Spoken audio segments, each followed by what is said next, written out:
to his and daughter, Shaheed Mohtamma Benazir Bhutto, who spent her life struggling to fulfill her father's mission. We have been guided by forces true only to the people and the land, and they in turn have been guided and inspired by the teachings of Baba-e-Qaum Quaid-e-Azam Muhammad Ali Jinnah. Today, sir, President Asif Ali Zardari and Chairman Bilawal Bhutto Zardari carry the torch of these beliefs and the promise of a better tomorrow. And it's towards this better tomorrow for the people of this land for which we continue to strive. This is why the people have elected us with an overwhelming majority for which we will remain indebted. Mr. Speaker, I am so grateful and humbled that my leadership chose to once again entrust me with the task of leading the province and realizing their vision. I will try my utmost to live up to the faith reposed in me. I am also indebted to members of the Provincial Assembly of Sindh who have, for the third consecutive time, elected me to lead them. I pray that Almighty Allah gives me the strength and the wisdom to come up to the expectation of my leadership, my colleagues in this august house, and most importantly, the people of Sindh. I also thank Prime Minister Mian Mohammad Shahbaz Sharif, with whom we have enjoyed a conducive working relationship and whose vision of service delivery aligns with us. I am confident that the Prime Minister will continue to support us as we serve the people. Mr. Speaker, we are all completely aware that the last 5 years have been very challenging, both politically as well as on the economic front for the region in general and Sindh in particular.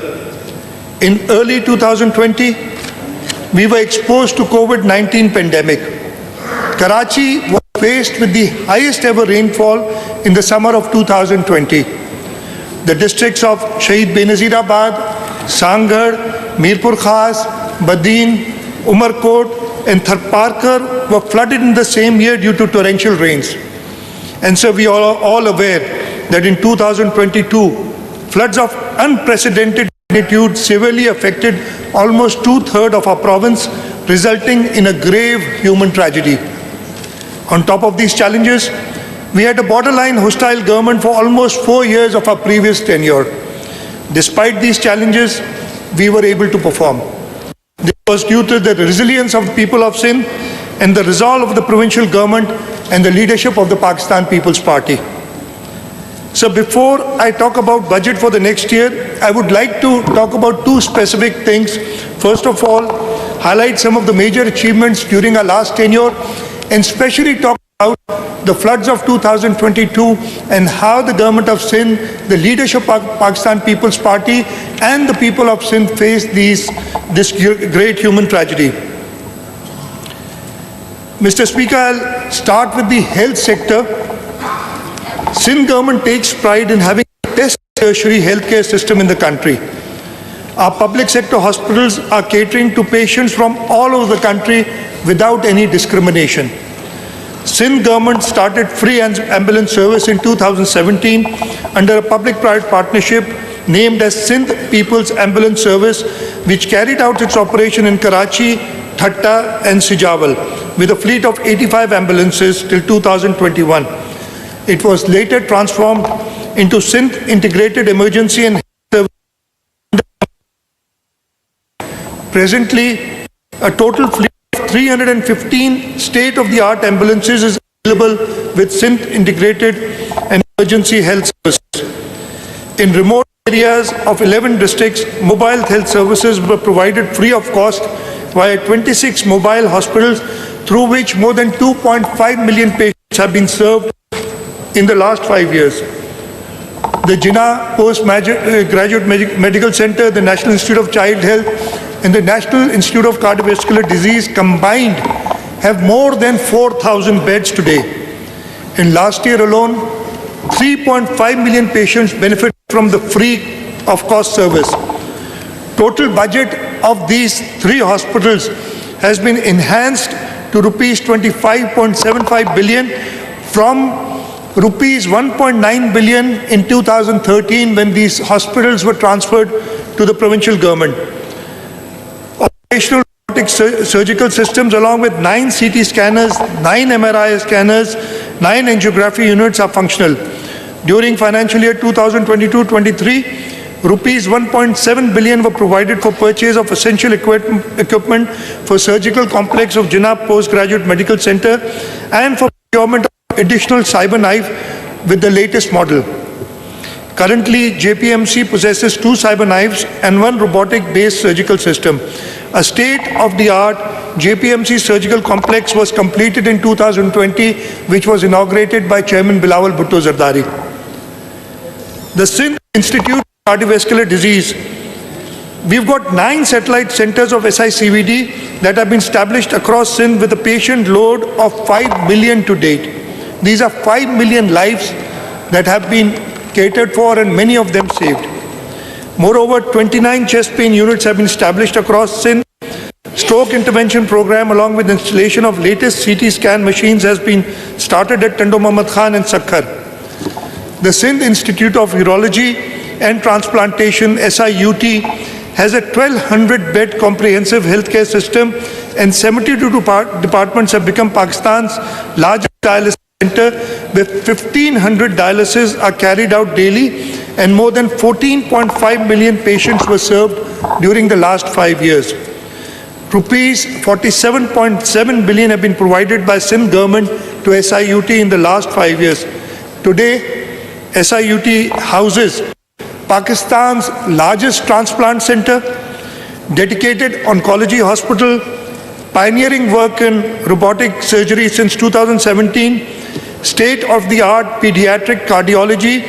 SIUT's further expansion includes medical center at Sakhar, dialysis center at Shikarpur, and new children's hospital in Karachi.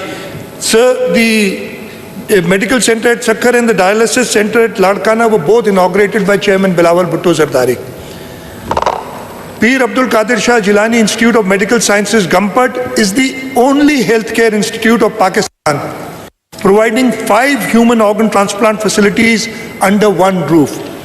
These are liver, kidney, bone marrow, lung, and corneal transplants. A state-of-the-art nuclear medicine department has been established at Gambat. In addition, a state-of-the-art cardiothoracic department along with robotic-based advanced cath lab has been established. Neuro-OT complex has been established. Department of orthoscopy, hip joint and shoulder joint replacement has been established. Liver transplant tower is completed. Stem cell gene therapy center has been established. Sindh Institute of Physical Medicine and Rehabilitation, SIPMNR, offers rehabilitation services to the people of Sindh since 2007. They serve people with disabilities. It established the Center for Autism Rehabilitation and Training Sindh. C-Arts for providing free service to autism-affected children, thus making C-Arts the biggest network in South Asia for autism patients. C-Arts is running 5 centers in the province, 3 in Karachi and 1 each in Hyderabad and Gambat. Furthermore, C-Arts centers will be made functional at Shahid Hyderabad, Sakhar and Ladkana in the next financial year. Sindh government, in a joint venture with Parents' Voice Association Ujala, has taken initiative of building the first free residential complex on a 4,000 square yards plot in DHA, Karachi, for persons with disabilities. The required funding of rupees 200 million for construction has already been released in the last financial year. The Sindh Institute of Child Health and Neonatology has the largest level 3 neonatal intensive care unit in Pakistan with 77 bedded neonatal ICU and 40 bedded pediatric ICU combined, all connected to incubators and supported by ventilators. SICHN has served over 230,000 patients since 2022. The SICHN started from Karachi and now expanded to Sakhar and Shahid Benazirabad. Intensive care units will soon be established in Ladkano, Civil Hospital Karachi, Sobraj Hospital Karachi and Mother and Child Hospital Azam Basti Karachi. A children's hospital in Mirpur Khas will also soon be functional. So I just want to talk about SICHN. Its Kurangi Center has more facilities for emergency, than all the private hospitals. I'm talking about the Aga Khans and the South cities combined in one place, and it's all free of cost. Moreover, SICHN has Pakistan's first Sharia-compliant human milk bank has also been launched, setting new standards in neonatal care. Another success story of the government of Sindh is the Child Life Foundation. Sindh government has partnered with Child Life Foundation, resulting in every child in Sindh being within 30 minutes reach of emergency care 24/7 free of charge. Modern emergency rooms in 9 teaching hospitals in Karachi, Hyderabad, Shahid Benazirabad, Ladkano and Sakkar have been established in collaboration with 206 telemedicine satellite centers. All tehsils of Sindh, all tehsil hospitals across Sindh are linked 24/7 under system. Till date, more than 6 million children have been treated in emergency rooms of government hospitals across Sindh in partnership with Child Life Foundation. Latest research by US-based Policy Global Health acknowledges high quality of pediatric emergency rooms at Sindh government hospitals operated in collaboration with Child Life. It is highly satisfying for us that in the 28th session Conference of Parties COP28 held in Dubai last year, Child Life Foundation was among the 3 finalists from 5,000 plus applicants who had made some difference in the lives of people. We lost to, I believe it was an Italian or a Turkish firm, but we came second in more than 5,000 people who participated. I'll briefly talk about the education sector. A major problem was quality teachers. And what we've done is that we've hired or recruited more than 60,000 teachers, and they've been appointed in 700 schools, and these 700 schools have been upgraded to secondary and higher secondary schools. 700 shelterless schools have been constructed in our last tenure. Teachers' appointment on contract basis from 2008 to 19 have been regularized. 106 secondary schools with assistance of USAID and 76 girls elementary schools with assistance of JICA have been constructed. We established 4 more public sector universities, namely Sheikh Ayaz University Shikarpur, Begum Nusrat Bhutto University Sakkar, Government College University Hyderabad and Shahid Allah Bakhsh University at Jamshoro.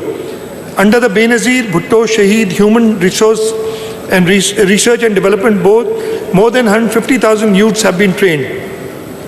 Through the Sindh Education Foundation, the government of Sindh has achieved notable success in terms of enhancing access to quality education for approximately 900,000 children through a network of 2,890 schools and centers.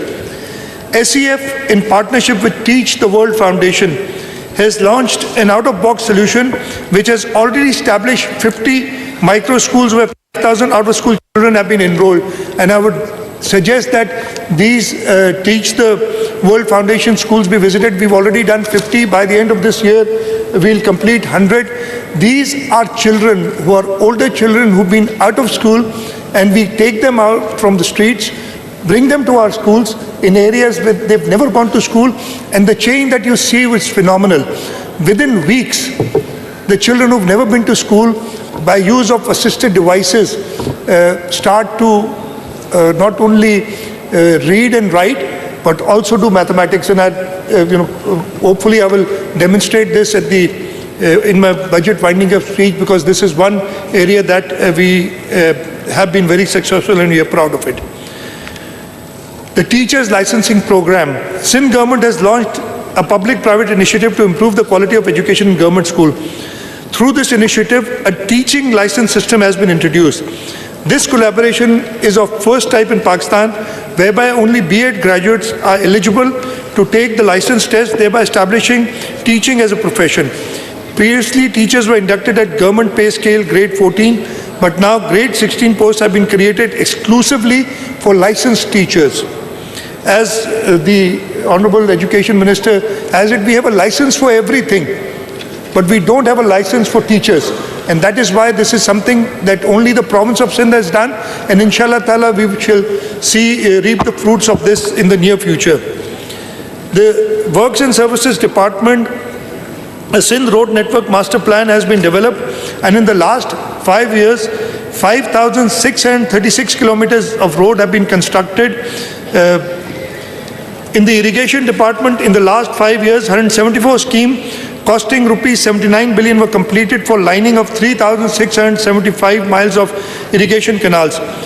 5,880 cusics of water was saved due to complete lining of these canals at the rate of 1.6 cusics per mile in the last 5 years.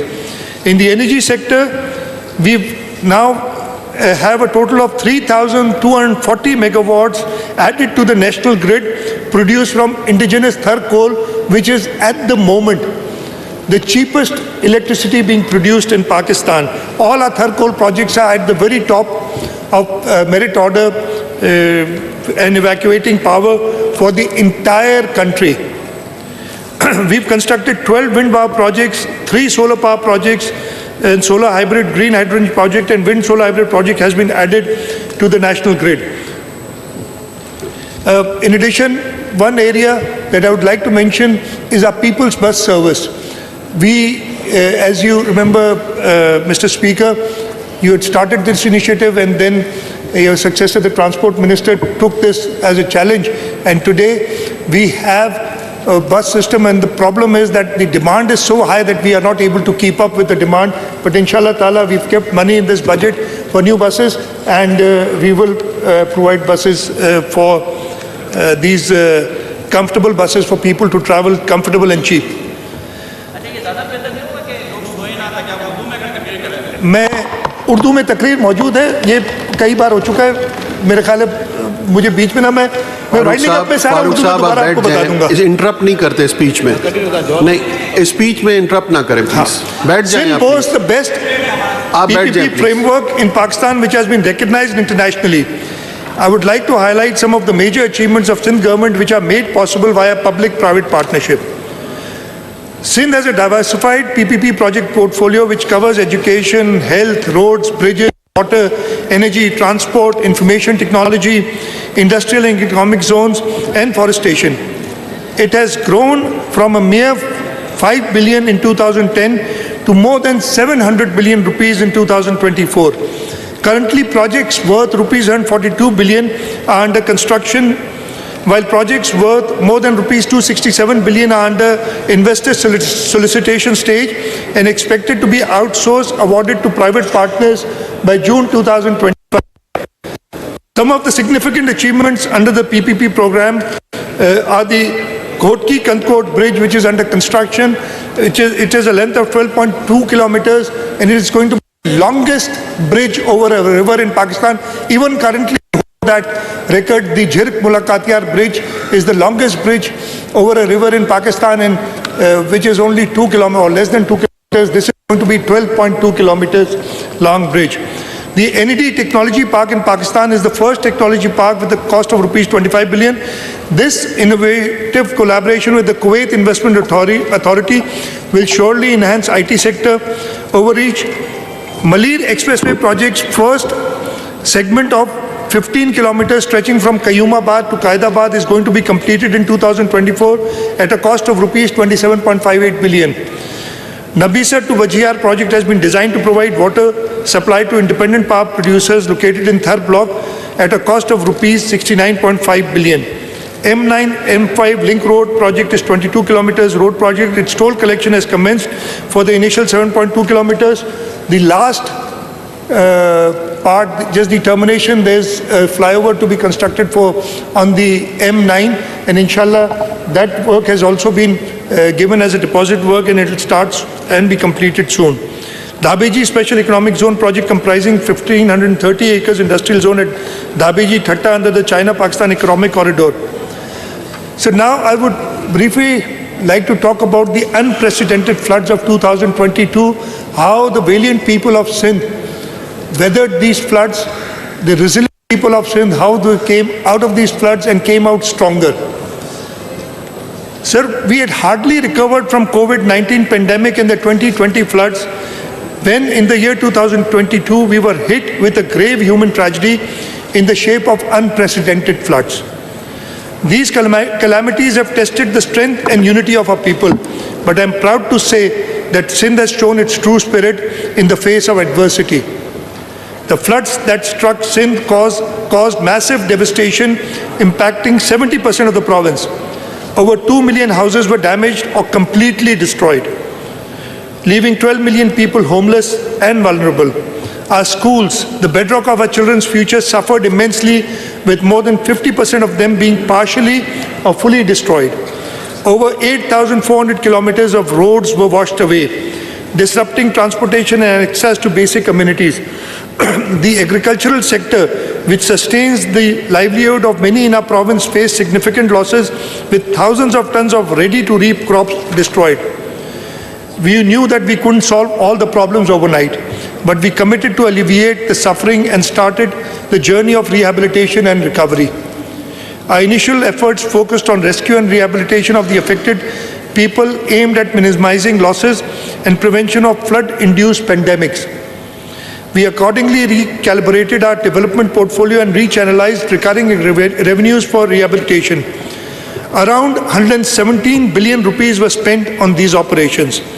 Continuing the efforts, our government allocated more than rupees 900 billion on projects of reconstruction of roads, hospitals, schools, irrigation and other infrastructure through our annual development program. Here I would like to thank our chairman Bilawal Bhutto Zardari, who reached out to the international community and friendly countries as the foreign minister of Pakistan and helped us get donors funding. We would not have been able to respond effectively without his leadership and endeavors. Our approach to rehabilitation has been comprehensive and strategic, addressing key issues critical for holistic and sustainable recovery of our beloved province. I would like to highlight some of the significant initiatives that we have taken. In the works and services area, emergency flood assistance program amounting to rupees 46.3 billion with the assistance of Asian Development Bank has been approved, whereby 1,662 kilometers road network badly affected by the 2022 floods is rehabilitated. Sindh Flood Emergency Rehabilitation Project. The Sindh Flood Emergency Rehabilitation Project was approved for a duration of 3 years with World Bank as financing partner. In the fiscal year ending 23-24, following milestones have been achieved. In the infrastructure side, damaged roads, total 31 in number, are completed. 44 other roads will be completed in 19 districts by 30th of June 2024. 57 water supply drainage schemes will be completed in 5 districts by 30th of June 2024. Livelihood restoration, 90,778